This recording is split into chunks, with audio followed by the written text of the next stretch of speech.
ముందు సహోదరి సహోదరులారా, ప్రభువైన యేసుక్రీస్తు నామములో హృదయపూర్వక వందనాలండి. ముందుగా ఇంత మంచి సమయాన్ని ఇచ్చిన తండ్రి అయిన దేవునికి ప్రభువైన క్రీస్తు ద్వారా కృతజ్ఞతాస్తుతులు చెల్లిస్తున్నానండి. అందరూ బాగున్నారండి. వాక్యం చదువుకొని ప్రార్థన చేసుకున్న తర్వాత పాఠంలోనికి వెళదామండి. మార్కు గారు రాసిన సువార్త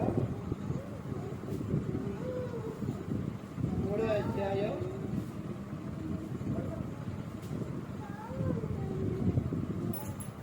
35వ వచనం. ఆయన పెందరకాడనే లేచి ఇంకనూ చాలా చీకటి ఉండగానే బయలుదేరి అరణ్య ప్రదేశమునకు వెళ్ళి అక్కడ ప్రార్థన చేయుచుండెను. ప్రార్థన చేసుకుంటా.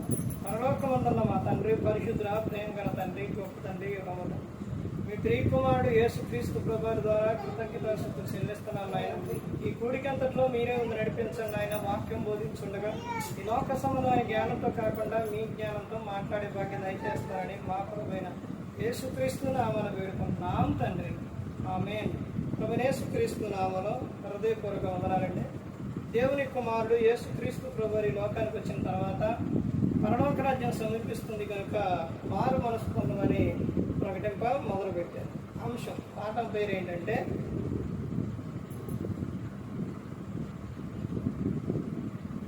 నీ ఆలోచనలు ఎలా ఉన్నాయి? నీ ఆలోచనలు ఎలా ఉన్నాయి? ఎలా ఉన్నాయి నీ ఆలోచనలు? మనిషి యొక్క ఆలోచన ఎలాంటిది అని అంటే, భూమి మీద మనిషి యొక్క ఆలోచన భయంకరమైన ఒక ఆలోచన. మనిషి యొక్క ఆలోచనలను బట్టే ఆ మనిషి చేసే ప్రతి ఒక్కటి కూడా ఉంటుంది. యేసుక్రీస్తు ప్రభువారు చెప్పారు, హృదయం నిండిన దానిని బట్టి నోరు మాట్లాడుతుంది అని చెప్పారు.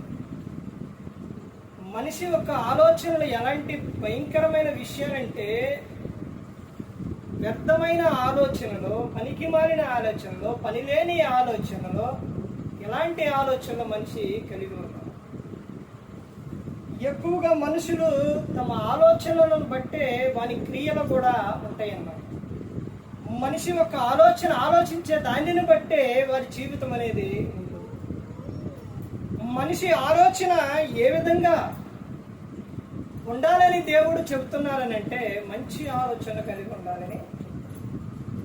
నువ్వు ఏదైనా చేయాలి అనుకుంటే అది నీ ఆలోచనలోనే మొదలవుతుంది. ఇదిగో నేను ఇది చేయగలను అనుకుంటే నువ్వు అది చేయగలవు. నేను చెయ్యలేను అనుకుంటే అది నువ్వు చేయలేవు. మనిషి తాను అనుకున్నదే చేస్తారు కానీ, తను ఆలోచించిందే చేస్తారు కానీ, ఆ ఆలోచన అది దేవుడిచ్చినదా లేకపోతే లోక సంబంధమైన ఆలోచననా, ఇది ఎలాంటి ఆలోచన అనేది ఆలోచించడు మనిషి. మనిషి ఒక ఆలోచన తాను ఎంత భయంకరమైన ఆలోచన కలిగి ఉంటాడంటే, తాను ఆలోచించిన దానిని బట్టే చేయాలనుకుంటాడు. దేవుడు చెప్పింది చేయాలని అనుకోరు. మూర్ఖమైన ఆలోచనలు, ఒకరి మీద తప్పుడు ఆలోచనలు, ఒకరి మీద వ్యర్థమైన ఆలోచనలు, ఒకరి మీద అసూయతో కూడిన, పగతో కూడిన, కక్షతో కూడిన ఆలోచనలు. నువ్వు ఎలా అయితే నీ కలిగి ఉన్నావో, నువ్వేదైతే ఆలోచిస్తున్నావో దానిని బట్టే ఉంటుంది. ఇప్పుడు నువ్వు ఒక పని చేసే విషయంలో నేను చెయ్యలేను అని నువ్వు అనుకుంటే, అదే ఆలోచన నువ్వు కలిగి ఉంటే నువ్వు చేయలేవు. నేను చేయగలను అని నువ్వు అనుకుంటే నువ్వు చేయగలుగుతావు. చాలామంది చూడండి, పనులు హ్యాపీగా చేసుకుంటారు, సంతోషంగా చేసుకుంటారు. కొంతమంది భారం కలిగి చేసుకుంటారు, బాధతో చేసుకుంటారు. అంటే వారు కలిగి ఉన్న ఆలోచన, అమ్మో నేను చేయలేదు, ఇది నేను చేయగలుగుతాను అనే ఆలోచన. నీ ఆలోచనను బట్టే నీ నోరు నువ్వు ప్రతి ఒక్కటి కూడా ఉంటుంది. అందుకనే ప్రతి ఒక్కరు కూడా గమనించుకోవాలి నీ ఆలోచనలు ఎలా ఉన్నాయి. అందుకని ఆలోచనలకు, మన తలంపులకు ఎవరి కావలి ఉండాలి అని గ్రంథం చెబుతుందని అంటే, యేసుక్రీస్తు ప్రభువారు మన హృదయములకును మన తలంపులకును ఆయన కావలి ఉండాలి. నీ ఆలోచనలు ఎలా ఉన్నాయి? ఉదయం లేచిన కాడి నుంచి సాయంత్రం వరకు, నైట్ వరకు కూడా అన్ని పనికి మారిన మాటలు, పనిలేని ఆలోచనలు, ఇలాంటి ఆలోచనలు నువ్వు ఆలోచిస్తున్నావా? ఎప్పుడైనా ఖాళీగా ఉండే వాని బుర్ర సాతాను కారాగరం అంట. అంటే నువ్వు ఏమి చేయకుండా ఖాళీగా ఉంటే నీ ఆలోచనలన్నీ కూడా వ్యర్థమైన ఆలోచనలే వస్తాయి, పనికి మాలిన ఆలోచనలే వస్తాయి. అదే నువ్వు ఏదో ఒక పని చేస్తూ ఉంటే నువ్వు ఆ పనిలో నువ్వు ఆలోచిస్తూ ఉంటావు కాబట్టి నీకు వేరే ఆలోచన అనేది ఏది కూడా రాదు. ఈ రోజున ఆలోచన బట్టే మనిషి నడుస్తూ ఉన్నారు. ఎలాంటి ఆలోచన నువ్వు కలిగి ఉన్నావు? మంచి ఆలోచనలు కలిగి ఉన్నావా? చెడు ఆలోచనలు కలిగి ఉన్నావా? నేను నా మాటల ద్వారా నా ప్రతి ఒక్కటి కూడా దేవునికి మహిమకరంగా ఉన్నాయా లేవని నువ్వు ఆలోచిస్తున్నావా? నేను ఎవరో ప్రతి ఒక్కరు కూడా ఈ లోకంలో ఎంతకాలం ఉంటామండి? ఒకటి మాత్రం గమనించండి, నువ్వు పలికే ప్రతి ఒక్క మాట కూడా అది వ్యర్థమైపోదండి. నువ్వు భర్తలనే మాట, భార్యననే మాట, పిల్లలనే మాట, పొరుగు వాళ్ళనే మాట, బంధువులనే మాట, అవన్నీ కూడా ఒక్కటి వ్యర్థమై ఒక్కటే పోదు. వాటన్నిటిని బట్టి నువ్వు క్రీస్తు న్యాయపీఠం ఎదుట నిలబడ్డప్పుడు లెక్క చెప్పవలసి. అంటే నేను మాట్లాడే మాట గాల్లో కలిసిపోతుంది, నేను మాట్లాడే మాట ఎవరు వినట్లేదు అని అనుకుంటున్నా.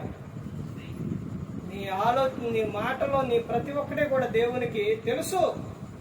కూర్చునుట, లేచుట, పడుకునుట మొత్తం కూడా ప్రతి ఒక్కటి దేవునికి తెలుసండి. ప్రతి ఒక్కటే తెలుసు దేవునికి. దేవునికి తెలియదంటూ ఏదీ లేదు. నువ్వు కోపడుతున్నావా, నిదానంగా మాట్లాడుతున్నావా, ఓర్పు కలిగి మాట్లాడుతున్నావా, సహనంతో కలిగి ఉన్నావా, నువ్వు ఏం కలిగి ఉన్నావు అన్నది ప్రతి ఒక్కటే కూడా దేవునికి తెలుసు. ఏం ఆలోచిస్తున్నావు?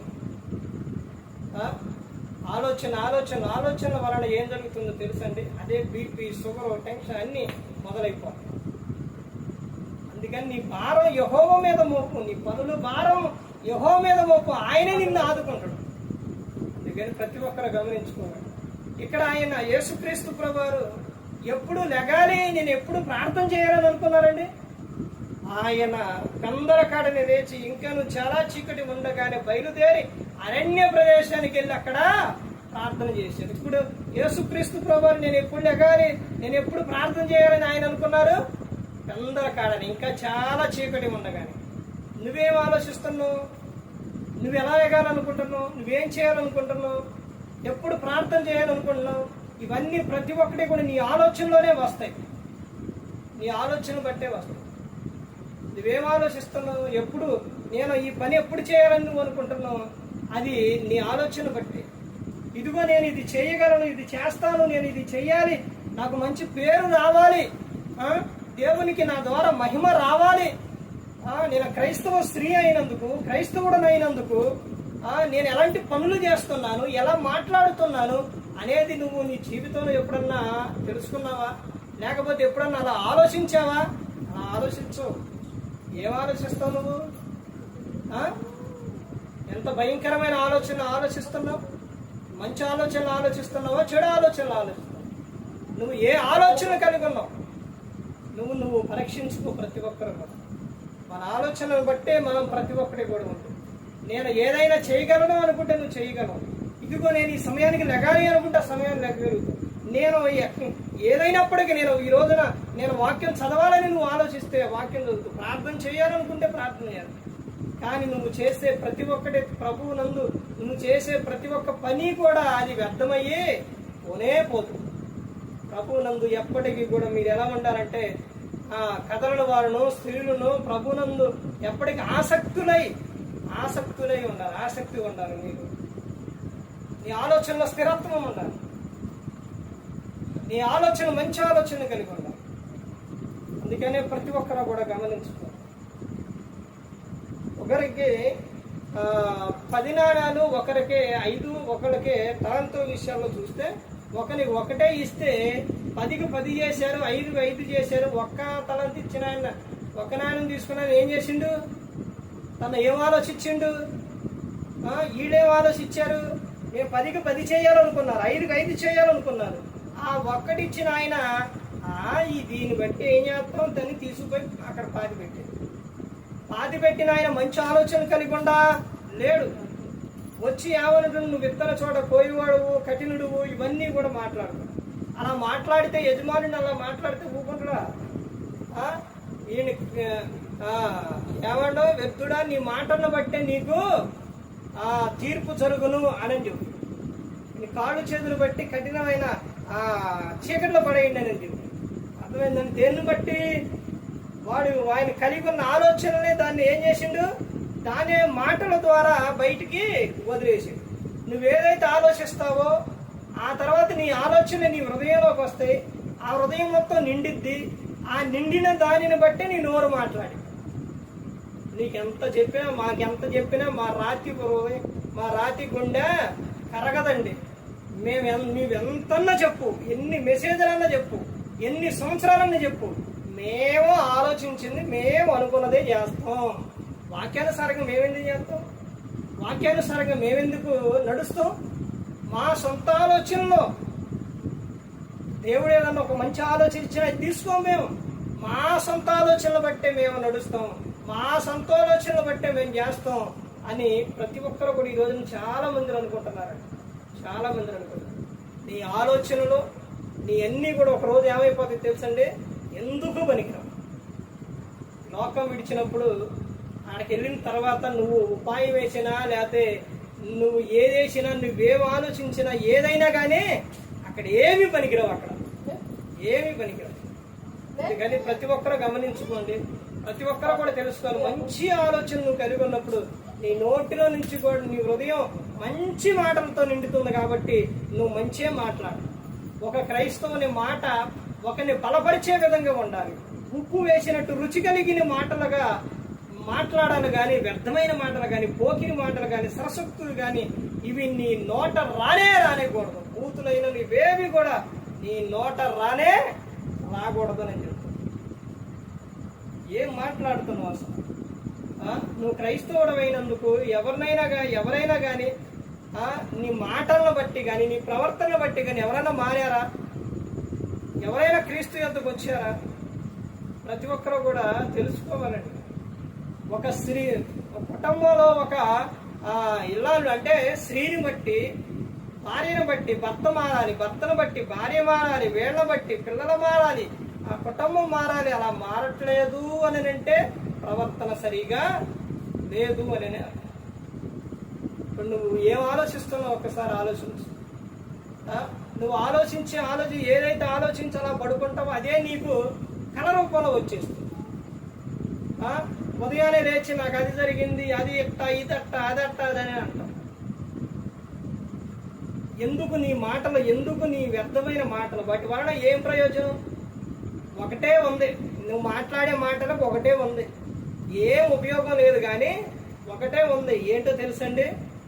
రేపొద్దున నువ్వు దేవునికి లెక్క చెప్పాలి. నువ్వు మాట్లాడే ప్రతి ఒక్క మాటను బట్టి దేవునికి లెక్క చెప్పాలి. ఈ దేహంతో జరిగించిన ప్రతి ఒక్కటి కూడా క్రీస్తు న్యాయపీఠం ఎదుట నిలబడ్డప్పుడు అవి మంచివైనా సరే చెడ్డవైనా సరే ఆయనకు ఏం చెప్పాలి? లెక్క చెప్పాలి. నన్ను పుట్టించిన ఆయన, మన కాపాడుతున్న ఆయనకి ప్రతి ఒక్కరు కూడా లెక్క చెప్పవలసింది. అందుకని ప్రతి ఒక్కరు గమనించుకోవాలి, తెలుసుకోవాలి. ఏ ఒక్కరు కూడా నశించి నరకానికి వెళ్ళిపోకూడదని యేసుక్రీస్తు ప్రభువు ఈ లోకానికి వచ్చి మనందరి కోసం సిలువలో తన ప్రాణాన్ని పెట్టి ఉన్నారు. మరి ఈ విధంగా నిలబెట్టి మాట్లాడించిన తండ్రైన దేవునికి కృతజ్ఞతాస్తుతులు చెల్లిస్తూ ఇంతవరకు శ్రద్ధగా ఉన్న మీకు ప్రభు పేట హృదయపూర్వక వందనాలు చెల్లిస్తూ ఈ మాటలు అందరికీ